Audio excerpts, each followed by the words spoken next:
Hello students, this is standard 7, chapter number 2, physical and chemical changes. This is the part 1 of this video. Change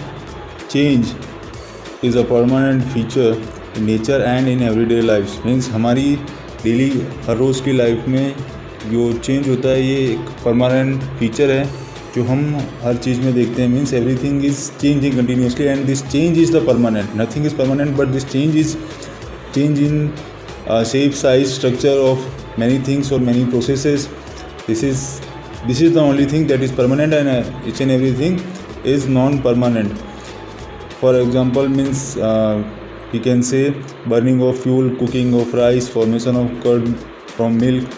These are some examples of changes which we see in our daily routine life. Some common changes that you observe in nature and in your surrounding are the change of the day and night. Means every day, means in our daily life, day and night, this is the very clearly seen changes that we can see or observe. Change of seasons, growth of plants, ripening of fruits, rusting of iron, burning of fuels, cooking of rice, formation of curd from milk, melting of ice, and so on. When changes take place, the substance may change their color, shape, state, etc. Whenever this changes happens, any substance, they change their shape, size, color. A change can be desirable or undesirable. A desirable change can sometimes become undesirable. Since most of the changes are different from one another, we need to classify them to understand them properly.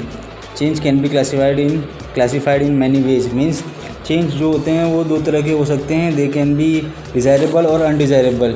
और जो desirable change होते हैं कभी कभी वो undesirable भी हो जाते हैं, जिसके एग्जांपल हम अभी आगे देखेंगे.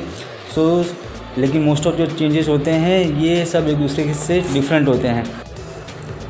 Now we will study desirable and undesirable changes in some detail. So what is the definition और which changes can be considered as a desirable change. So the definition is changes that are useful to human beings are said to be desirable changes. Changes that are useful to human beings are said to be desirable changes. Examples: the ripening of fruits, cooking of food, occurrence of photosynthesis in green plants, pasteurization of milk, formation of curd from milk, change of season, etc. are all desirable changes. Means here some examples are given that जो fruits होते हैं उनका पकना और खाने को जो हम बनाते हैं तब खाना अपना फॉर्म चेंज करता है, और फोटोसिंथेसिस की प्रोसेस में sunlight, carbon dioxide and water का यूज़ करके प्लांट्स जो अपने लीव्स में फूड बनाते हैं, ग्लूकोज का फॉर्मेशन करते हैं. That is also one kind of change that from sunlight, from water और from carbon dioxide one molecule is generating, and this molecule is used as a energy source for human beings and for other animals also. So now second one is undesirable change. So a change that is harmful to human being or causes destruction is called an undesirable change. A change that is harmful to human being or causes destruction is called undesirable change. Means इस तरह के change जो human के लिए सही नहीं है, उनके लिए हार्मफुल है और ये उनकी बनाई हुई चीज़ों को डिस्ट्रक्ट करते हैं. Then this kind of changes are called undesirable changes. There are some examples like cyclonic storm, spoilage of food, rotting of fruits, curdling of milk, rusting of iron, erosion of soil, exhaustive mining, over utilization of ground water, etc. are undesirable changes. These are some examples of undesirable changes. And now there is one condition that there are some situations where desirable and undesirable changes comes at the same time. For example, we can see the burning of fuel is desirable for heating and cooking, but undesirable when it causes air pollution. It means कि जो fuel हम use करते हैं वो हमारे लिए, उसका जो हम बर्निंग करते हैं इन व्हीकल्स और इन are kitchen to make food or prepare food. So in that cases we need heat for cooking, and we need energy, that gas, to run our vehicles. So in that cases it is desirable, but after completing this work, the gas which is released by burning these fuels, ये fuel burn होने से जो gas release होती है वो that is harmful for human beings in breathing process, or in many ways it also causes acid rain and etc. Many problems created by this fuel burn gases. So this another situation is undesirable. So that is why burning of fuel is a desirable, and undesirable comes in the both categories. Second one is rain is desirable, but excessive rain that causes floods is an undesirable change. ज़्यादा rain हो जाएगी तो वो undesirable हो जाएगी, क्योंकि flood की situation create करेगी. और अगर नॉर्मल रेंज में आती है then it is desirable for our ground water leveling and for our crop irrigation. Then these changes are also divided, categorized in another concept like reversible and irreversible, because in change a transformation of any subject from one form to another form is happening. So if suppose a substance is converting from A form to B form, so and if it is possible that substance can again transform itself from B form to again A form, then it will be called as a reversible situation. Means if a substance is converting itself from A to B and B to A form, then it will be change of reversible condition. And if after becoming a B form that substance is not able to again transform itself in A form, then it will be irreversible change. So now definition that is given in our book is a change that can be reversed. एक change जिसको हम reverse कर सकते हैं, ए से B और B से वापस ए बना सकते हैं, return to its original form by reversing the condition is called reversible change. A change that can be reverse return to its original form by reversing the condition is called reversible change. Example melting of ice, means ice को melt करो तो water बन जाती है और वापस उसको cool down करो, then again it will become ice. So this is a reversible situation. Evaporation of water को मीन्स लिक्विड फॉर्म में होता है, उसको हीट करो तो आप वो इवेपोरेट हो जाता है एंड वेपर बन जाता है. अगर उसको फिर से कूल डाउन करो तो अगेन वो लिक्विड बन जाता है. So this is called reversible change situation. Glowing of electric bulb, stretching of rubber band, dissolving sugar in water are all reversible changes. Means अगर ये शुगर को वाटर में डिजोल्व करते हैं तो अगेन उसको वापस हीट पे रख दिया जाए या सनलाइट पे रखा जाए तो water will be evaporated and only sugar particles will be remain in the vessel. So this is also a reversible process. Stretching of rubber, when we are stretching rubber को हम स्ट्रेच करते हैं तो उसकी साइज़ बढ़ जाती है, लेकिन जब हम उसको रिलीज़ कर देते हैं तो अगेन वो अपनी ओरिजिनल पोजीशन पे चला जाता है. That is why it is a reversible change. Now next is irreversible change. A change that can not be reversed. A change that cannot be reversed is called an irreversible change. एक कैसा change जिसको हम reverse नहीं कर सकते हैं, that is called irreversible change. Example is the burning of paper, aging of living being, cooking of food, ripening of fruits, formation of curd milk, rusting of iron, etc. are irreversible changes. Means यहाँ पर ये जो हमारे examples हैं वो undesirable वाले changes के साथ में मैच हो सकते हैं. तो हमको वो ये याद रखना है कि जो चीज़ें वापस अपने ओरिजिनल फॉर्म में कन्वर्ट नहीं हो सकती हैं या रिवर्स नहीं हो सकती हैं, तो वो सारे एग्जांपल्स हम इरिवर्सिबल सिचुएशन में या इरिवर्सिबल चेंज की कैटेगरी में हम काउंट कर सकते हैं. जो पेपर को बंद कर दिया अगेन वापस उसकी एसेस में से वो पेपर बनने वाला नहीं है. एक बार इंसान बूढ़ा हो जाता है तो वापस वो जवान यंग या बेबी नहीं बन सकता है, और एक बार फूड बन जाता है तो वापस उसको रॉ फॉर्म में कन्वर्ट नहीं कर सकते हैं या ओरिजिनल फॉर्म में कन्वर्ट नहीं कर सकते हैं. और फ्रूट्स एक बार पक जाते हैं तो वापस वो कच्चे नहीं बनाए जा सकते हैं. Formation of curd from milk से कर्ड बनाया जा सकता है, बट कर्ड से वापस मिल्क बनाया नहीं जा सकता. This kind of examples are comes in the category of irreversible changes. Now we will check our progress. Let's answer this question.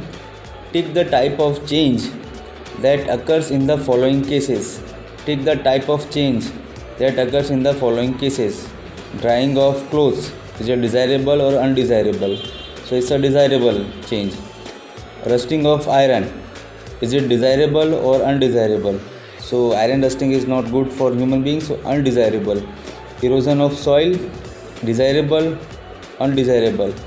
So with the in this process soil get deteriorated, so it is not good for human beings, so it is an undesirable change. Now formation of curd from milk, so it is from our example because actually human being wants curd. In that by this definition we can say that it is desirable change, but in our examples it is given curd from milk is the undesirable change. And are the following changes reversible or irreversible? Ripening of fruit, it's irreversible. Dissolving sugar in water, reversible. Glowing of an electric bulb, that is reversible. And burning of a piece of paper, that is irreversible.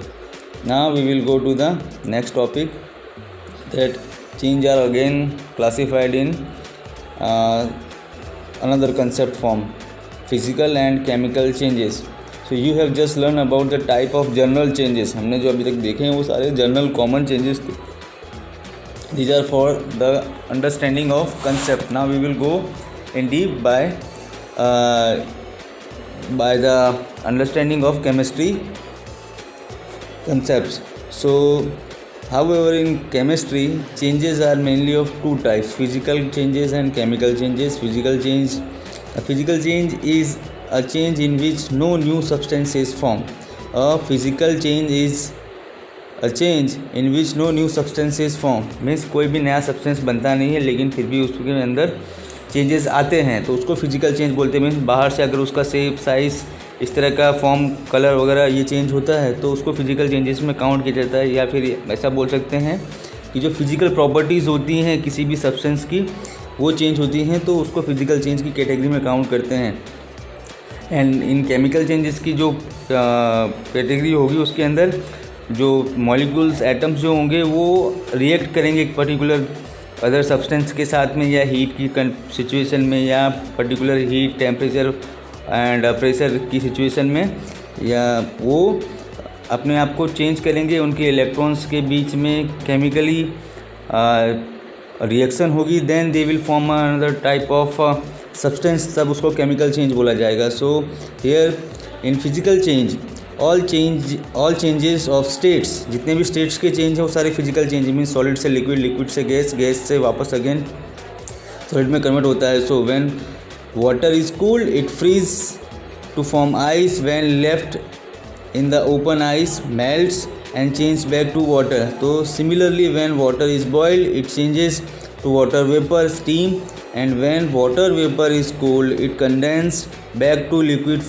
water. So this means that the change of state in all these cases is temporary and reversible. The property of ice and water are same. The property of ice and waters are same, that is no new substance is formed. Means इसमें इस process में कोई नया substance बनता नहीं है और इसीलिए इसको फिजिकल चेंज के एग्जांपल में लिया गया है. Basic unit of water is a molecule of water. जो बेसिक यूनिट ऑफ वाटर की होती है उसका मॉलिक्यूल होता है वाटर का H2O, तो वो चेंज नहीं होता. वो आइस में भी वही रहता है H2O और लिक्विड फॉर्म में भी H2O ही रहता है. So ice is also composed of water molecules and the only difference being the water molecule in ice are closer to each other because of greater intermolecular force of attraction. So the chemical composition of substance does not change. Means ice और water में बस difference इतना रहता है कि जो molecules होते हैं वो आइस में ज़्यादा पास में रहते हैं और लिक्विड में थोड़े दूर दूर रहते हैं. तो आइस के अंदर उनके अंदर इंटरमोलिकुलर फोर्स ज़्यादा होता है. ये इनका बेसिक डिफरेंस है जो हमने फर्स्ट चैप्टर में देखा था. इंटरमोलिकुलर फोर्स जो होता है वो सॉलिड कैटेगरी के अंदर ज़्यादा रहता है, उनके बीच में इंटरमोलिकुलर स्पेस होता है वो कम हो जाता है और फोर्स जो होता है वो बढ़ जाता है, और लिक्विड में उसका अपोजिट हो जाता है, कम हो जाता है. Similarly dissolving the sodium chloride common salt in water is a physical change. Water के अंदर अगर सोडियम क्लोराइड सॉल्ट को NaCl को हम डिजॉल्व करते हैं तो ये एक फिजिकल चेंज ही होता है, क्योंकि वो सॉलिड फॉर्म में भी NaCl ही होता है और वाटर में जाने के बाद में डिज़ोल्व होता है तो आयन फॉर्म में कन्वर्ट हो जाता है। Means ion single atomic form में वो रिलीज हो जाता है वाटर के अंदर और उसके अंदर वो फ्लोट करता रहता है। सो कोई नया सब्सटेंस बनाता नहीं है। So again it is comes in the category of physical changes. So when sodium chloride is dissolve salt solution is obtained, salt का सॉल्यूशन बनता है। Now heat the salt solution in a China dish over A water bath till all the water is evaporated, so white mass of common salt will be obtained, and so dissolving common salt is in water is a physical change. Ammonium chloride sublime on heating, ये भी हमने last देख लिया था। Ammonium chloride एक ऐसा substance है जो सब्लाइम हो जाता है, मीन्स डायरेक्टली सॉलिड से गैस में कन्वर्ट हो जाता है। अगर उसको हीट मिलती है तो सॉलिड फॉर्म से लिक्विड में कन्वर्ट नहीं होता, डायरेक्टली गैस में कन्वर्ट हो जाता है। तो अमोनियम क्लोराइड ये सब्लाइम होता है हीटिंग में। And you can get back sodium chloride from it's vapour form on cooling, और जब इस वेपर को हम कूल डाउन करते हैं तो वो अगेन सॉलिड बन जाता है, लिक्विड बनने का कोई ऑप्शन नहीं है। तो इसकी एक्टिविटी हमने लास्ट ईयर 6th स्टैंडर्ड में की थी और उसका सेम एक्टिविटी वाला एक्सपेरिमेंट यहाँ पर दिया हुआ है। चाइना डिश दी हुई है, बंसन बर्नर है, गॉज है, वायर गॉज है। और मुझे ये याद है कि मैंने ये एग्ज़ाम में भी पूछा था, आपकी 3rd टर्म के एग्ज़ाम में भी ये आया था, सेम एक्टिविटी पूछी गई थी। तो इसके नेमिंग करने के लिए पूछा गया था। कॉटन वूल है, फनल रखी हुई है उल्टी, China dish means evaporating dish भी बोल सकते हैं इसको। एंड देन हम हीट जैसे प्रोवाइड करते हैं तो अंदर डिश के अंदर रखा हुआ जो सोडियम अमोनियम क्लोराइड है वो इवेपोरेट हो जाता है या सब्लाइम हो जाता है directly from solid to gas, और फनल की सरफेस पे जाकर के स्टिक हो जाता है। और इस तरह से हम उसको कलेक्ट कर सकते हैं। सो जब हम हीट करते हैं this mixture, so white fumes are seen, this fumes then change back to sodium chloride along the cooler apart from the funnel as a sublimate. So this can be removed and collected as a pure ammonium chloride. जब इसके purification की process में ये काम में आता है, ये रॉ फॉर्म में मिलता है हमको किसी और के साथ में। जब हम माइनिंग करते हैं तो इसको प्योर करने के लिए उसके पाउडर को इस तरह से हीट करते हैं तो जो अमोनियम क्लोराइड होगा वो इवेपोरेट हो जाएगा, सब्लाइम हो जाएगा, ऊपर फनल में कलेक्ट हो जाएगा। बाद में हम उसको स्क्रैपिंग करके बाहर निकालेंगे। So in this way we get pure ammonium chloride. Confusion is ammonium chloride sublimes on heating, we can get back ammonium chloride from its vapours on cooling. So sublimation is a physical change. Now what is the characteristic of physical changes? So the following are the characteristic of physical change. Generally change is temporary और reversible. Mostly physical changes जो होते हैं वो temporary और reversible होते हैं। No new substance is formed, कोई नया substance बनता नहीं है। Chemical composition of the original substance is not altered, जो उसके अंदर की chemical composition मतलब जिस atom से जिस molecule से बना होता है वो change नहीं होते हैं, वो वही के वही रहते हैं। अब physical change में cause changes in state, shape, size and colour of the substance. पहले ही बताया था कि ये उसके स्टेट होता है सॉलिड, लिक्विड, गैस, उसका शेप, साइज़ और उसके कलर में चेंज आ सकता है किसी सब्सटेंस के, बट अंदर की केमिकल कंपोजिशन चेंज नहीं होती है। So these are the properties और characteristic of physical changes. Now some example of physical changes are glowing of an electric bulb. Glowing of an electric bulb, when electric bulb is switched on an electric current pass through the filament of the bulb and as a result filament glow to give light. So however when switched off the filament returns to its normal condition and the bulb stops glowing. The bulb stops glowing. No new substance is formed inside the bulb during this process, so glowing of an electric bulb is a physical change. Second example is magnetizing a piece of iron. Means magnetizing means एक iron के जो टुकड़ा है उसको हम magnet बनाने जा रहे हैं, that is called magnetizing a piece of iron. So take a piece of iron by and magnetize it by rubbing a bar magnet. Means उस आयरन के पीस के ऊपर एक बार मैग्नेट को रब करना स्टार्ट करते हैं ओवर इट सेवरल टाइम्स, कई बार उसको रब करते हैं। Then heat the piece of iron और drop it on the floor and it will lose its magnetism. So no new substance is formed during this process. So magnetizing a piece of iron is a physical change. Means एक iron का piece लिया है, उसके ऊपर bar magnet को बार बार हमने रब किया है तो उसके अंदर एक मैग्नेटिक प्रॉपर्टी आ जाती है थोड़ी सी, लेकिन अगर उस मैग्नेटिक प्रॉपर्टी वाले इस आयरन के पीस को अगर फिर से गर्म करते हैं या ऊपर से फ्लोर पर गिरा देते हैं ऊंचाई से, तो ये अपना मैग्नेटिज़म है वो मैग्नेटिज़म लॉस कर देता है।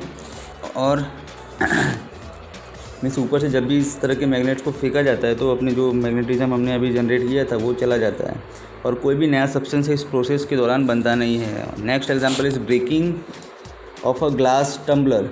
एक ग्लास टम्बलर जो ग्लास का वेसल होता है उसको तोड़ देना। तो when a glass tumbler breaks it forms many pieces, each broken piece is a glass tumbler is still glass. Means अगर उसको तोड़ देते हैं तो उसके जो पीसेस होते हैं वो अभी भी ग्लास के ही पीस बोले जाएंगे, मतलब उसका जो अंदर कंपोजिशन है वो ग्लास का ही कहा जाएगा, लेकिन उसने अपना शेप चेंज कर दिया। पहले वो वेसल था एक जो काम आ सकता था, लेकिन अभी टुकड़े काम नहीं आ सकते हैं पर्टिकुलर प्रोसेस के लिए। इस प्रोसेस में कोई नया सब्सटेंस तो बनता नहीं है। So breaking of tumbler is a physical change. Drying of wet clothes, जो कपड़े गीले होते हैं उनको सुखाने के लिए हम धूप में रख देते हैं या बहती हुई हवा के बीच में लटका दिए जाते हैं, तो वो वाटर मॉलिक्यूल्स जो होते हैं वो लिक्विड से इवेपोरेट होकर के एयर में वेपर फॉर्म में चले जाते हैं एंड क्लोथ्स गेट ड्राई। सो इस प्रोसेस में कोई चेंज नहीं आता है। कपड़े जो होते हैं गीले वो गीले से सूखे हो जाते हैं फ्रॉम वेट टू ड्राई, और इसमें कोई नया सब्सटेंस बनता नहीं है। सो that is why it is a physical change.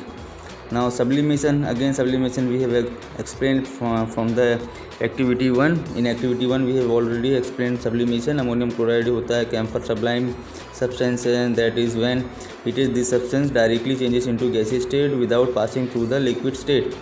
So vapor formed can be cooled to get back to the solid. So thus a change is reversible and no new substance are formed. ये जो change है वो reversible है और कोई नया substance बनता नहीं। So therefore sublimation of a solid is a physical change. So here are part 1 is completed. We have completed till physical changes, and we will discuss chemical changes in next part 2. Thank you. Hello students, this is standard 7 subject chemistry, chapter number 2, physical and chemical changes. Or as we have seen already in last part 1 video, physical changes. Now here we will start chemical changes. A chemical change is a permanent change in which the original substance loses its own composition and property. A chemical change is a permanent change in which the original substance loses its own composition and property. Means chemical change एक ऐसा change है जो permanent है, जिसमें कोई भी substance अपना original form जो होता है, उसकी कंपोजिशन होता है, उसकी प्रॉपर्टीज़ होती है, वो खो देता है एंड न्यू फॉर्म को ऑब्टेन करता है। ड्यूरिंग दिस चेंज वन और more new substances with composition and property different from the original substance are formed. For example, the burning of wood is a chemical change. When wood is burned in the air, it forms carbon dioxide and water vapor along with smoke and ashes. जब कोई लकड़ी को burn किया जाता है, would को burn करते हैं in the air, then carbon dioxide and water vapour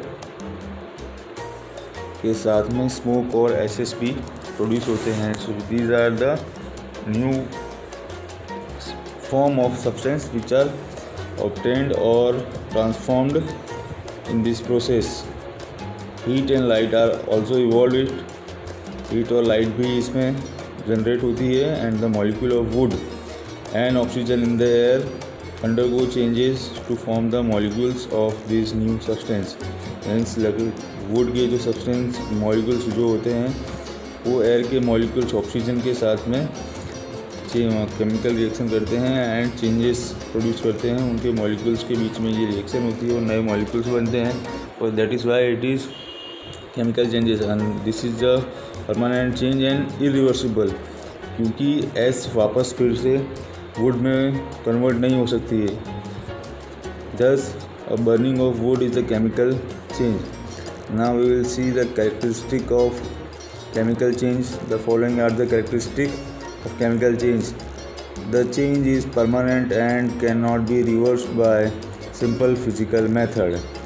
The change is permanent and cannot be reversed by simple physical method. One or more new substances are formed with composition and properties different from the original substance. And chemical change involves an exchange of energy in the form of heat and light. Chemical change के दौरान ये energy का exchange होता है इन the form of heat and light. कहीं कहीं पर energy absorb की जाती है और कहीं कहीं पर एनर्जी और ये लाइट रिलीज़ होती है. Some examples of chemical changes are cooking of food. खाना बनाने की जो प्रोसेस है that is a chemical change. During cooking heat energy is required to cook raw grains and vegetables. Means इस प्रोसेस के दौरान हीट की ज़रूरत पड़ती है रॉ ग्रेन्स जो कच्चा अनाज होता है और सब्जियां होती हैं उनको पकाने के लिए. The composition of the raw material changes due to the heat and new substances are form. इस प्रोसेस के दौरान रॉ मटेरियल्स के अंदर चेंज आता है क्योंकि उनको हीट मिलती है और नए सब्सटेंस का फॉर्मेशन होता है. इट इज़ नॉट पॉसिबल, और ये बात पॉसिबल नहीं है कि वापस इस कुक्ड फूड में से रॉ मटेरियल या रॉ वेजिटेबल्स और ग्रेन्स को बनाया जा सके. This shows that this change is permanent and irreversible and therefore the cooking of food is a chemical change. In figure 2.1 we can see that from the raw vegetables the food is cooked and that cooked vegetable cannot be again converted into raw vegetables. Formation of curd from the milk. Milk में से curd बनाने की जो process है वो भी permanent process है, irreversible process है.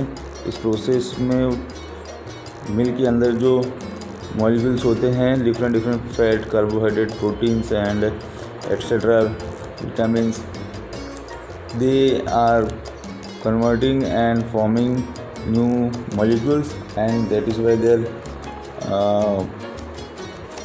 formation, their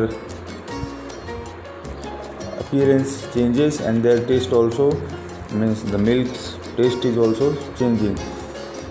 When curd is formed from milk, its properties are different from that of milk. जब ये कर्ड बनता है तो इसकी जो प्रॉपर्टीज़ होती हैं वो मिल्क से बिल्कुल अलग हो जाती हैं और it is not possible to obtain milk from curd. Therefore the formation of curd from milk is a chemical change. और ये पॉसिबल भी नहीं है कि कर्ड में से वापस मिल्क बना दिया जाए, तो इसलिए ये फॉर्मेशन ऑफ जो कर्ड है फ्रॉम मिल्क ये केमिकल चेंज की कैटेगरी में आएगा. And digestion of food, this is the third number example of chemical change, digestion of food. During digestion food undergoes many chemical changes. Digestion की process के दौरान food जो होता है काफ़ी सारे केमिकल चेंजेस से गुजरता है. Proteins, carbohydrates, fats etc break down into simpler molecules that have entirely different chemical structure. इस प्रोसेस के दौरान जो प्रोटीन, कार्बोहाइड्रेट, फैट के जो बड़े बड़े मॉलिक्यूल्स होते हैं जो फूड में होते हैं वो ब्रेक डाउन होते हैं और सिंपल मॉलिक्यूल्स में कन्वर्ट होते हैं जो कि उसके ओरिजिनल फॉर्म से काफ़ी डिफरेंट होते हैं. It is not possible to obtain the original nutrients molecules from this molecules. और ये सिंपल मॉलिक्यूल्स से वापस वो complex molecules of protein, carbohydrate and fat के ऑब्टेन नहीं किए जा सकते हैं. So that is why it is a permanent change and irreversible. So it comes in the category of chemical change. Respiration, oxygen is necessary for respiration. In respiration living organism take in oxygen that reacts with food to give carbon dioxide, vapor and energy. Oxygen is necessary for respiration. In respiration living organism take in oxygen that reacts with food to give carbon dioxide, water vapor and energy. So respiration is a chemical change. Means इस process के अंदर there is always confusion between respiration and breathing. Most of people think that respiration is a process of taking oxygen in and out, but it is not. It is a breathing process. Respiration is a process when this breath in oxygen is reacting with the carbohydrates or food that we have digested, and then it react in the cellular level in the mitochondria, and it break down or burn down do combustion with simple molecules and form new molecules like carbon dioxide, water vapor and energy, and this energy is used by human beings. So here product of this process, respiration process, and product of this respiration process is carbon dioxide, CO2, water vapor, H2O and energy. They are completely different molecules or result after respiration with food. So respiration is a chemical change because it is again permanent and irreversible. From carbon dioxide, water vapor and energy we cannot make food molecules again.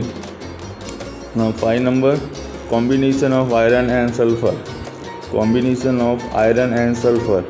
Finally powdered ion, बहुत ही छोटे form में ये finally powder बनाया गया हो इसका iron का and sulphur का, और जब इनको हीट करते हैं combinedly to form a black iron sulphide.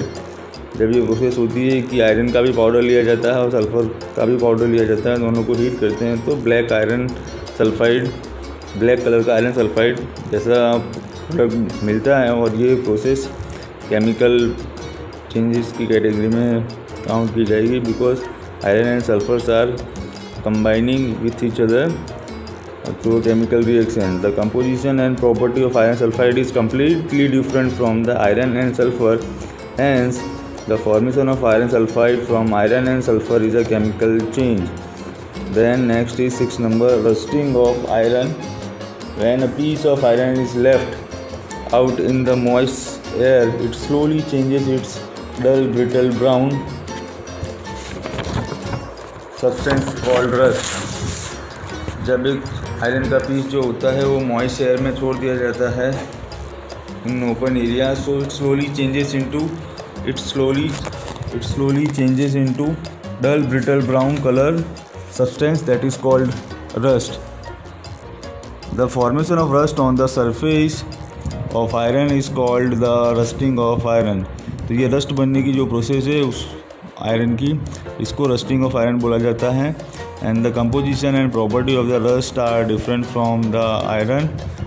Rust can not be converted back into the iron by simple physical method. Normal physical method जो होती हैं उनसे वापस रस्ट से आयरन मॉलिक्यूल नहीं बनाए जा सकते. So this change is reversible and permanent. मतलब ये प्रोसेस इरिवर्सिबल है. Means this change is irreversible and permanent, hence the rusting of iron is a chemical change. Now in table number 2.1, properties of iron and rust is given. The two properties of iron and rust are given in the bracket. So color, then iron color is steel gray and rust color is reddish brown. Hardness, so iron is hard but rust is soft. Malleability, iron is malleable but rust is brittle. Magnetic property, iron is a magnetic metal, means we can make magnet from iron but we can't make from rust. So non-magnetic metal oxide, rust is a magnetic metal oxide. 7 number, heating of sugar. Heat some sugar in dry test tube. It first melt, then turns brown and finally changes into black mass of sugar charcoal. अगर हम sugar को heat करते हैं dry test tube में तो वो पहले melt हो जाती है, बाद में वो ब्राउन कलर में चेंज होकर के एक ब्लैक कलर का मास प्रोड्यूस करेगी जिसको चारकोल कहेंगे. And during this process small droplets of colourless liquid, इस प्रोसेस के दौरान छोटे छोटे बूंदे जो होंगी कलरलेस लिक्विड की, water type colourless liquid collect on the cooler part of the test tube के कूलर पार्ट में, जहाँ से वो ड्रॉपलेट्स रिलीज होने वाली हैं, हम दूसरे पार्ट में कलेक्ट कर सकते हैं। Heat breaks down sugar into carbon and water, heat जो होती है वो शुगर को कार्बन और वाटर में अलग अलग ब्रेक डाउन कर देती है। The change is irreversible and permanent and hence the heating of sugar is a chemical change. Now next is activity 2. In this activity, our aim is to show that the burning of magnesium metals ribbon in the air is a chemical change. So what is the material required? Magnesium ribbon, a watch glass, Bunsen burner, sandpaper, a pair of tongues. Procedure, हमको बस ये magnesium ribbon लेनी है and rub it with the sandpaper, hold it with a pair of tongues and heat it directly in the flame. Collect the ash so formed in a watch glass. Caution means ध्यान क्या रखना है इसमें कि हमको इसमें safety glasses wear करना फ़ायदेमंद रहेगा, because it produce very intense amount of light which is harmful for our eyes.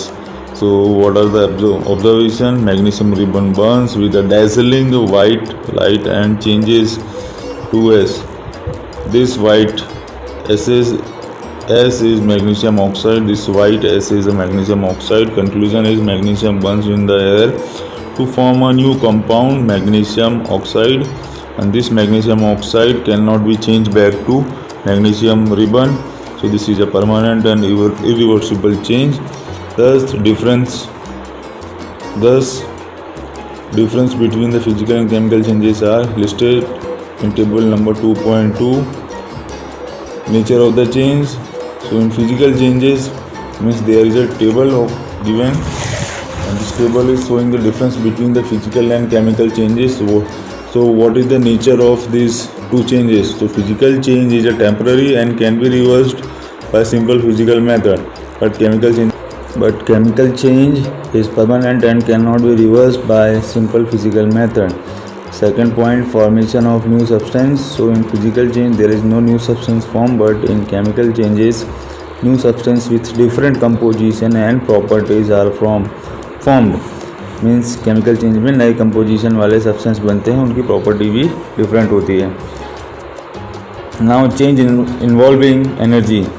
So changes involving energy मतलब ऐसे चेंजेस हम देखने जाने वाले हैं जो एनर्जी को भी इस प्रोसेस में, केमिकल चेंज की प्रोसेस में इन्वॉल्व करते हैं. So during a change energy is generally evolved और absorbed in the form of heat, light, sound और एनी अदर फॉर्म. इस चेंज के दौरान जो जनरली एनर्जी होती है वो हीट के फॉर्म में, लाइट के फॉर्म में या साउंड या एनी अदर फॉर्म में एब्जॉर्ब होती है या तो रिलीज होती है.